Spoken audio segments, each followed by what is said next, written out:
How's it? Okay, so happy, blessed, and peaceful Sunday. If it is still Sunday, or if Sunday is now the day for you. Okay, so I'm carrying on with The Secret Network of Nature, and that's written by Peter Wohlleben. I previously read the introduction, and I think I'm just going to read probably just the first chapter. And this chapter's heading is Of Wolves, Bears, and Fish. Okie dokie. Sure, this is smaller text than I remember. I'll manage, okay. Okay, cool. Wolves are a wonderful example of how complex the connections in nature can be. For amazingly enough, these predators are able to reshape riverbanks and change the course of rivers. That is cool. This is what happened in Yellowstone, the very first national park in the United States. In the 19th century, people began to systematically eradicate wolves in the park, primarily in response to pressure from ranchers in surrounding area, who were worried about their grazing livestock. The last pack was wiped out in 1926. Individual wolves continued to be spotted occasionally until the 1930s, when they too were eliminated. Other animals living in the park weren't harmed. On the contrary, some were actually looked after. In harsh winters, for example, rangers even went as far as feeding the elk. It wasn't long before the consequences became clear. No sooner was the pressure from predators lifted than elk populations began to increase steadily, and large areas of the park were stripped bare by the voracious animals. Riverbanks were particularly hard hit.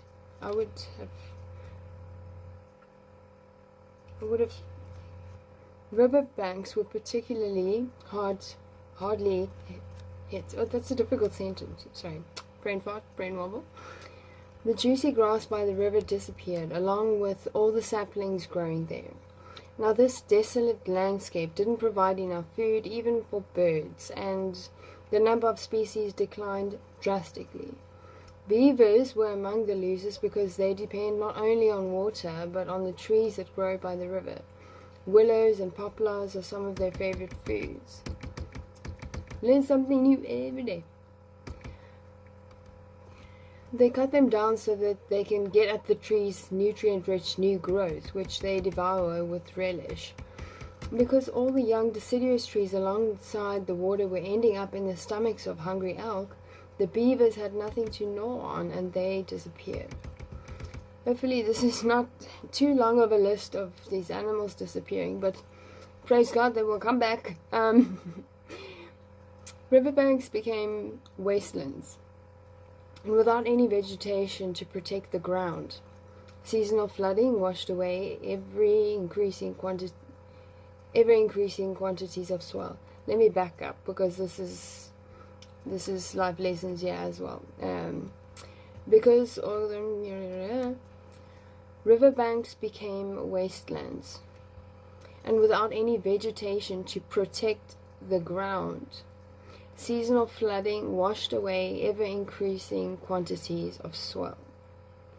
Erosion advanced rapidly. As a result, the rivers began to meander more and follow increasingly winding paths through the landscape. And the less protection from erosion for the underlying layers of soil, the more pronounced that serpentine tendency, especially in the flat landscape.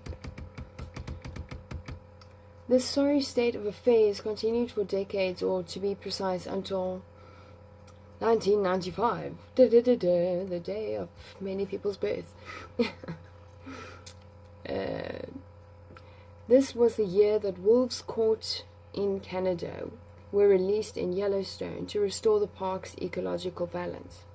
Scientists call what happened in the years that followed, and continues to this day, a trophic cascade. Trophic, I think. a change in the entire ecosystem, all the way down the food chain. But with the wolf now at the very top, what was let loose could perhaps be better described as a trophic avalanche. Tropic. The wolves did what we all do when we're hungry. They looked for something to eat. They found in the park were large numbers of easy-to-catch elk. It seems obvious where this story is heading. The wolves ate the elk, and the elk numbers declined drastically, which gave little trees a chance to grow again. Does that mean that the key to solving the problem of disappearing trees is to replace elk with wolves? Thankfully, it's not nature's way to simply swap out one animal for another, and here's why. The fewer elk there are, the longer it takes the wolves to find them. And below a certain residual number, it's no longer worth their while to hunt elk, which means that the wolves must either leave the park or starve. But hopefully live. In Yellowstone, however, in addition to declining elk numbers, there was something else going on. Hopefully something good. Thanks to the presence of wolves, the elk's behavior was changing, and that change was triggered by fear. Sounds familiar. Elk began avoiding open areas along the riverbanks and retreating to places that offered more cover. True, they did come to the water from time to time, but they no longer stayed long. And when they were there, they were constantly scanning the landscape, worried that they might spot one of the grey-coated hunters. Such constant surveillance left them little time to get their heads down among the willow and poplar saplings now growing abundantly along the riverbanks. Both trees are so-called pioneer species, and they grow faster than most trees. It's not unusual for them to grow 1 meter in a single season. Fun fact. Within a few years, the riverbanks became stable again, slowing the flow of rivers, which in turn carried off less soil. The meandering stopped, though the serpentine curves the rivers had already carved into the landscape remained. That was a difficult sentence to read, for some reason. Most importantly, the beavers' food sources returned. Interesting sentence there. It was like there was a source and it went away, right? And the source, the same source, returned. It wasn't like sources returned. It's like, yeah, the source that's the stuff, that's the real, went away, and that same source was returned. It wasn't replaced or resourced. Isn't that interesting? It's like, it reminds me of a lot of things, but for example, like,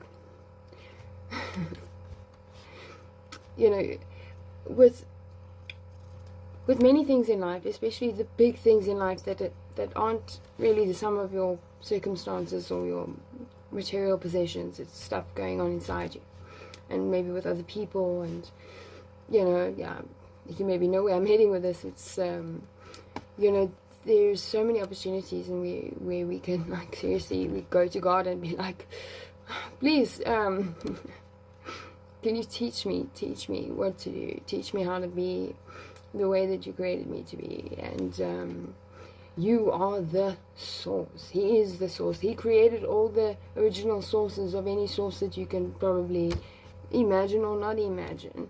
It is like He's got the original lay of the land. He knows His stuff. When He created this place, guess what? He knew what He was doing. Thank God for that. Imagine we knew every little thing of every little... no. There's so much to be grateful for, and we're not yet. But hopefully we can grow in that gratefulness and be able to allow that gratitude to come into the relationships and to permeate into our body and the way that we treat one another, the way we live life. And hopefully that can open up vision to have more recognition of such things as helping sources, real good sources, come back and be returned. although whatever the enemy or the devil has stolen, it must come back. So it will be restored 7 times over, even more than that. But it's like, we also have a part to play. If you're still here, there's a purpose for you. There's a part for you to play. You're here for a reason, and it's not only for yourself. You're here to connect with another person. You're here to serve in some capacity. And don't take the word serve and go bonkers with the meaning. That's just a neutral word that can be, it's just, you know, you have purpose. There's already a purpose that is needed, like, just in case you need, you know. But when you go to God, when you go to the original source, that agape love, the real true love, and the place where you can find and meet who you are, and you can be taught who you are, and you can start to get to know the reflection of the God who made you. Who can teach you, who knows the book, who knows the plans He had for you, who formed you before you were in your mom's womb, who's blessed you don't doubt throughout your entire life, who's no doubt done miracles through your life. Maybe some you haven't seen, maybe some, if you look back now, you'll be like, what? I have some thanking to do. But in any case, just know that God is good, and He's got you, and you can always turn to Him, and He's not far away. He's always there. He's waiting for us often to make the first move. And once that action, once we do that first action, everything's just, everything that's dependable, but a flow starts to take place.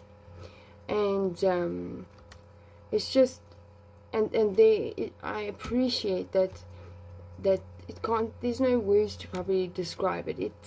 Which is hopefully an encouragement to seek God. Matthew 6:33, but seek ye the kingdom first and His righteousness, and all these things shall be added to you. So it's like seeking the kingdom first. Obviously you're seeking God, you're trying to keep Him in your focus, but that is like the principles, the way of living, the living by faith, and just, I don't want to be all weird now, but it's like, the higher the better, the place where your deep soul, your heart of your spirit man, your spirit being wants to be, where that passion fire comes on, and you are motivated to good, grace, better, go. And you can actually begin to see dreams possibly emerge into your line of sight, where you can almost nod your head and say, I think I'm going to make that something that's going to come into my reality through just maybe a simple decision or sharing with someone. But don't give up on those things. Anyway, okay, so within a few years the riverbanks became stable again, slowing the flow of rivers, which in turn carried off less soil. The meandering stopped, though the serpentine curves the rivers had already carved into the landscape remained. Most importantly, the beaver's food sources returned, and the industrious little creatures began to build dams, which slowed the flow of water even more. Increasing numbers of ponds formed, creating small paradises for amphibians. This blossoming diversity also saw the number of bird species increase substantially. Also saw the number of bird species increase substantially. Also saw that, that's, miraculous. And the miraculous isn't just one day away. It's every day. Every day start walking in it. Get with the program. It's hard work. You will face trials and tribulations, but if you're crazy enough to stand for what you believe in, and to have like gone through some stuff in life, and you're ready for life, and you're ready for that next level, and you want to walk around with a cause to help people, to connect with people, to deliver people, to introduce people to a better life, a consciousness, just to wake people up a bit, in a nice way, in a good way, wake them up to some kind of joy, some kind of kindness, some something good that they need, that we know that they need, and we can all play a part in that. It's like we are all part of a beautiful design, and if we would just be obedient and willing and be able to humble ourselves. And there's a couple of things, I'm not going to spell it out now, it's not like a specific formula, but it does take perseverance, it does take choices, it does take a lot of things, but it's so worth it to be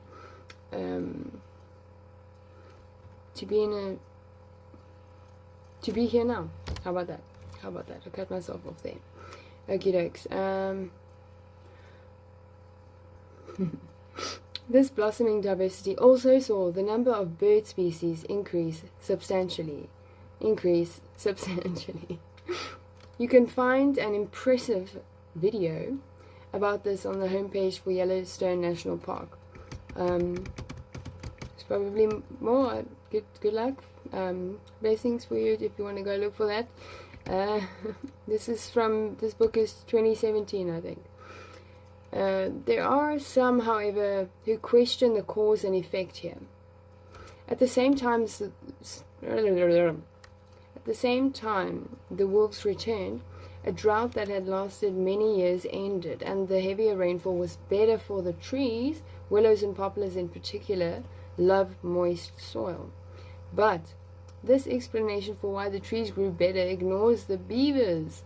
In the places where these buck-toothed engineers live, variations in precipitation have little effect on tree growth, especially close to riverbanks. Beaver dams hold back the water, but at the same time help saturate the banks and make it easier for trees to find water even when it hasn't rained for months. How awesome is that? God is good. And it's precisely this process that was set in motion once again by the wolves. Fewer elk by the riverbanks means more willows and poplars means more beavers. Surely that explains it. No, sir. Unfortunately, I have to disappoint you. Not me, him. And now things get even more complicated. Some researchers believe it's simply the number of elk that is the problem and not the way that they behave. In this scenario, there are fewer elk in the park overall since the reintroduction of wolves because many of them have been eaten.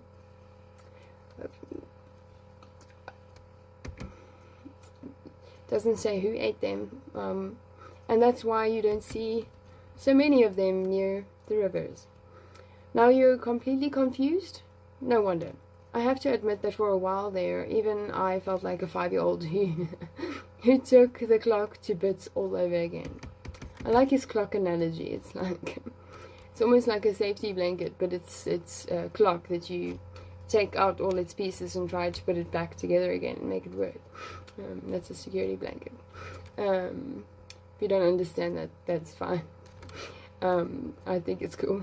I understand it. Okay. In the case of Yellowstone, however, there is no doubt that because human intervention has been dialed back, the clock is slowly beginning to tick again. And for scientists to admit that they don't yet understand this process in every detail is actually encouraging. The more we acknowledge even the smallest disturbance can lead to an unpredictable changes. I don't like this sentence structure. The more we acknowledge that even the smallest disturbance can lead to unpredictable changes, the stronger the arguments for protecting larger areas of the environment will be. The reintroduction of wolves has done more than just help the trees and creatures along the riverbanks. Other predators have benefited too. In the decades when the elk population was exploding things, it was not looking so good for the grizzlies. In the autumn, grizzly bears depend on berries. Berry. They feed greedily on these tiny sugar and carb-filled although you can probably buy at some fancy place powdered berries. I don't know. But this does not say powder berry. It says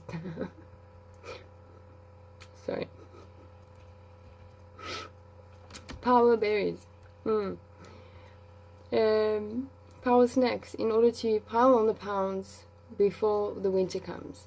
At some point, however, the small shrubs that seemed to offer an inexhaustible supply of berries were no longer providing enough, or rather the bushes were being plundered by someone else, for elk also love this calorie-rich fruit. Now wolves are hunting these large plant eaters again, and there are more berries left for the bears.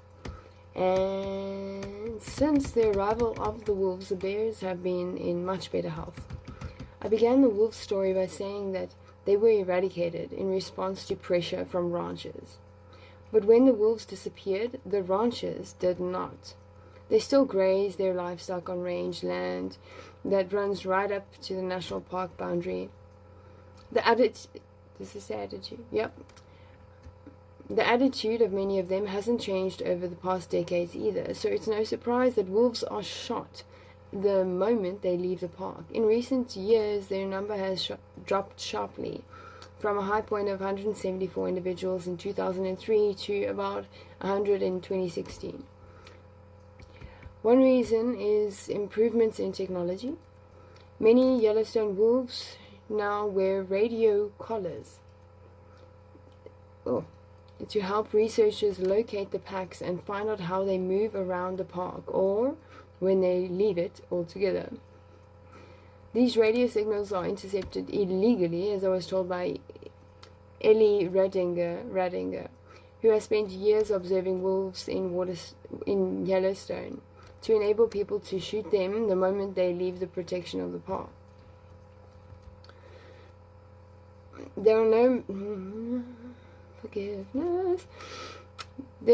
no more effective way of hunting down wolves. Hunters in Germany, it seems, have got in on the act too. In 2016, a young wolf wearing a radio collar was killed on the I thought I was going to clap that in the first way. Luptiener, no, that's bad. Luptiener Heide Nature Reserve in Mecklenburg-Vorpommern. Yeah, I'm just going to admit full embarrassment right now for not being able to read that properly. It's ironic that the same tool that helps scientists get better understanding of wolf movements so they can protect them is also being used by hunters to track them down and kill them. Okay, there's some other deeper paradoxes as well. Come on, let's go. Despite such bad news, wolves remain goodwill ambassadors for the whole notion of protecting the environment. I'm going to repeat that because I think that is really important to know. You know, when you take all the extra noise or whatever, the clutter or whatever away, and you recognize these beings and nature, how it's supposed to be uninterrupted. Yes, wolves remain goodwill ambassadors for the whole notion of protecting the environment. So that's what wolves are good for. That's why they're here. They're not horrible, bad, evil, you know.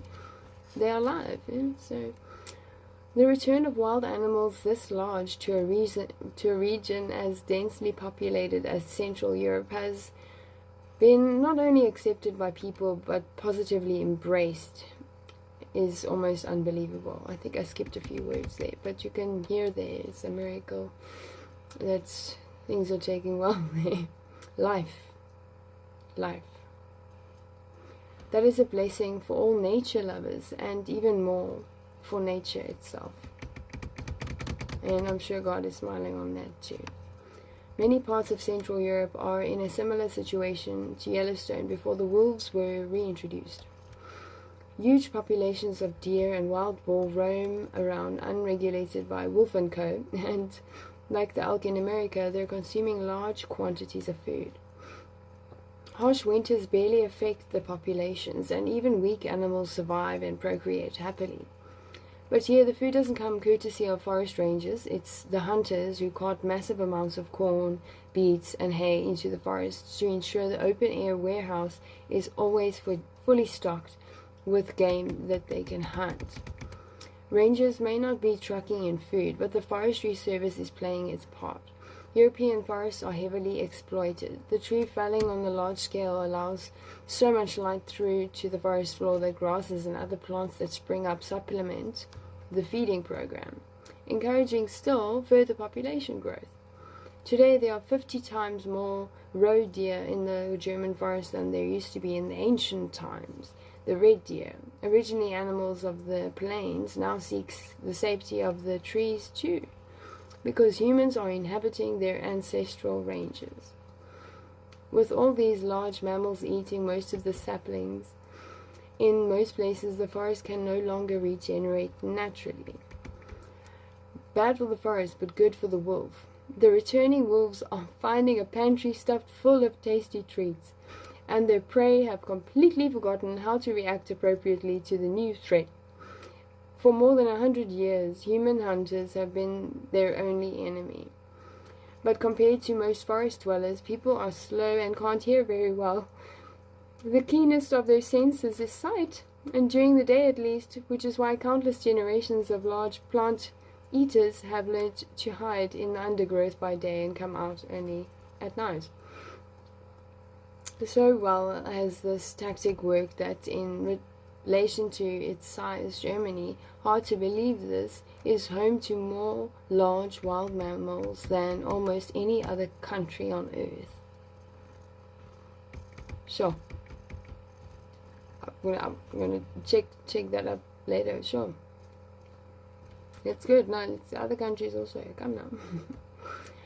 And now along comes the wolf with an altogether different hunting technique.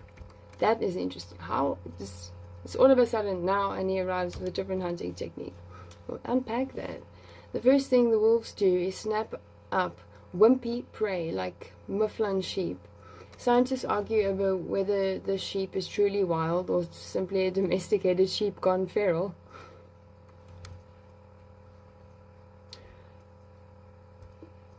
Released centuries ago on islands in the Mediterranean, mufflon sheep have now advanced into Central Europe thanks to their impressively curved horns, curling almost into a circle, a desirable hunting trophy. No.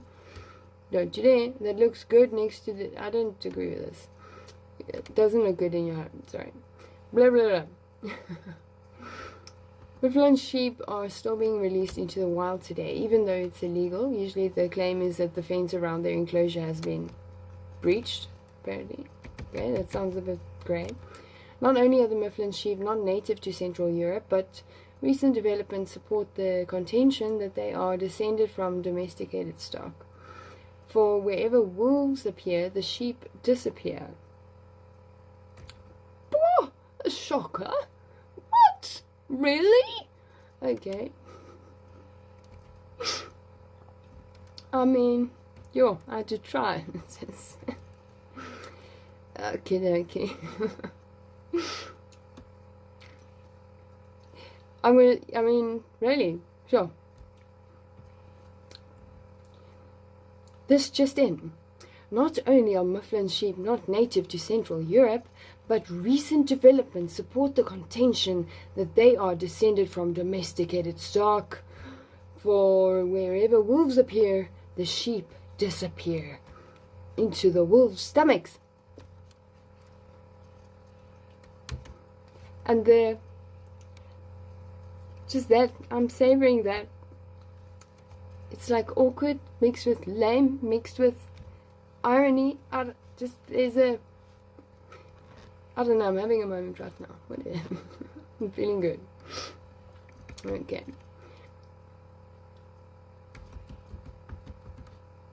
Okay.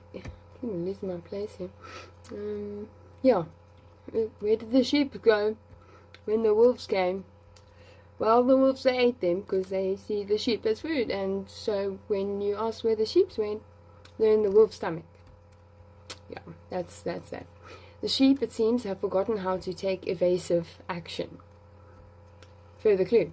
Further damning evidence is that they are adapted for life in the mountains. Mufflon sheep are skilled climbers and evade their pursuers by taking refuge on steep cliffs where flatlanders like wolves don't stand a chance.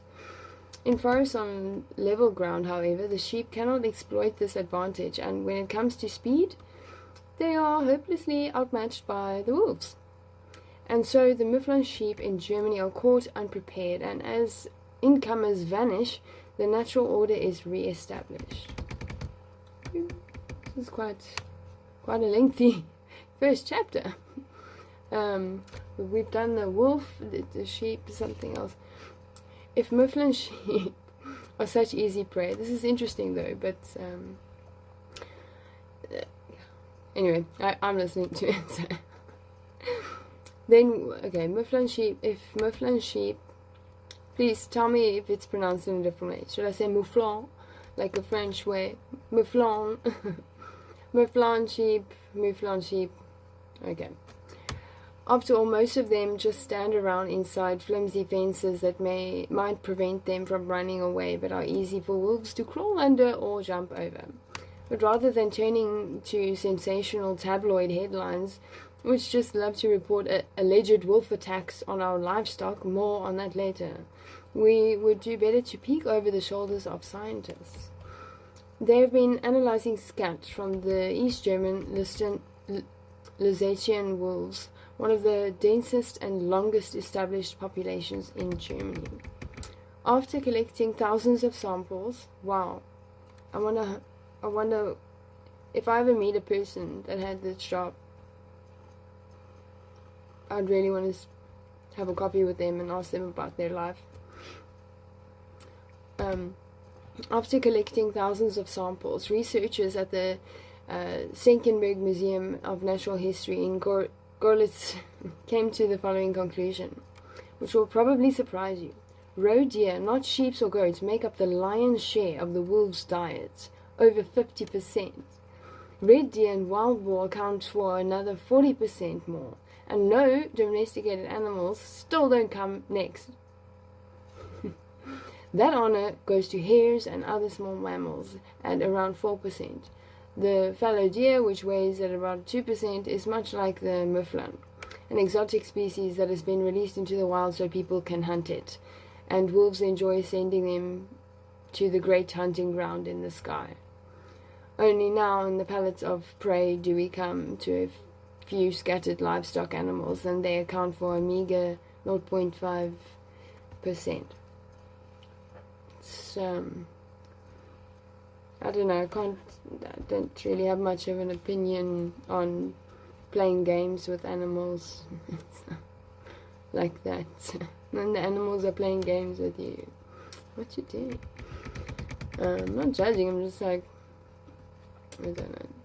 Okay. But there's hope for everyone. Just get yourself right, man. Don't be a double mind. Single mind. What is it? 2 Timothy 2:1. 2 Timothy 1 verse 7. God says, "For I have not given you a spirit of fear, but of love, power, and a sound mind." And you can go and look what that means, but that power is not like no, it's God's power. It's His grace and anointing. So there's a lot in there. But the first part is, "I've not given you a spirit of fear." It's really sharp scripture. I love that. I like to put it on, to draw it on the wall. I mean, put it on paper onto the wall again. But yeah, that just comes to mind here. A sound mind. I mean, that just resonates really nicely. Kidoki. Sound, not, it's okay. Sound mind. And to renew the mind. Renew, update. Don't let the mind die. You gotta renew. You gotta hook up the things that you need to live by faith and by brain, and make sure you check on your body and you listen to your body if it's telling you, "Hello man, can you just give me some water or something to eat? I'm like making noises here." Because yeah, we got this one body, and then we live the part of our experience in this body, and you know, when this body passes, then okay, so yeah, best not ignore it completely. In fact, best pay more attention to it, more with care and love, tender loving care and kindness, and to think of it that way, and to even think of yourself or someone else, even someone you maybe don't like, and to think of them in a loving way, lovingly, and to maybe spend a few moments like on that, and then perhaps the next time you see them or walk past them or think of them again, you notice there is a change in your inner atmosphere, or that there's a change in the way you act because of the way that you thought about them with the loving, so it can adjust that. Anyway, I understand if things have gotten a bit faded. It is like that because everything is busy fading out. I'm not going to be able to finish. Okay, well, there's a lot more pages where that came from, and there's just now just gone over 35 minutes. Hectic. Yeah, so that's cool bananas. I think, yeah, I've got a couple of other books. There is a book that I wanted to read.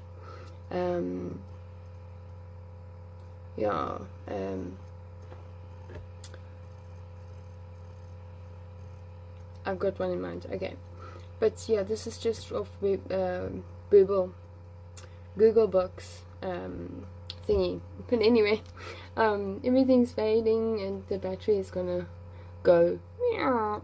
So I just want to say again,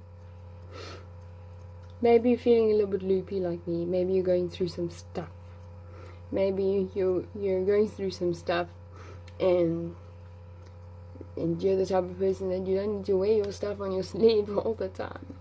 And maybe you don't mind if you're a bit silly or whatever, but you're making sure you're okay.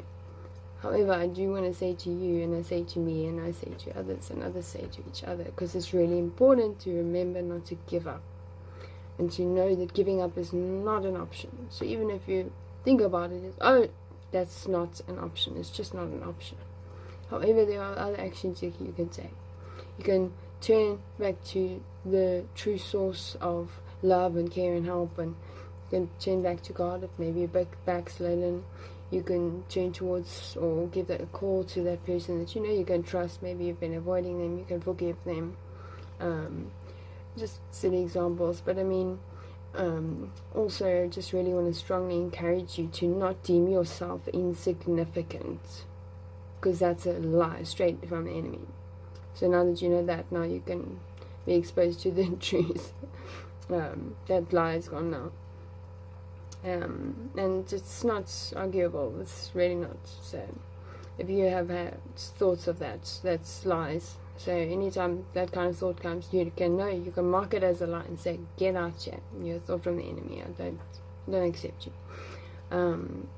Because, when we do that, and then when we have the intake of the truth, the word, and also between people and in relationship where it is actually established and it's worked and you can feel it and it's genuine, and you're feeling more and more connected with who you are, and who you are as a person, as a being. Are you here? And is your believer on? Are you updated? Are you awake? Are you aware?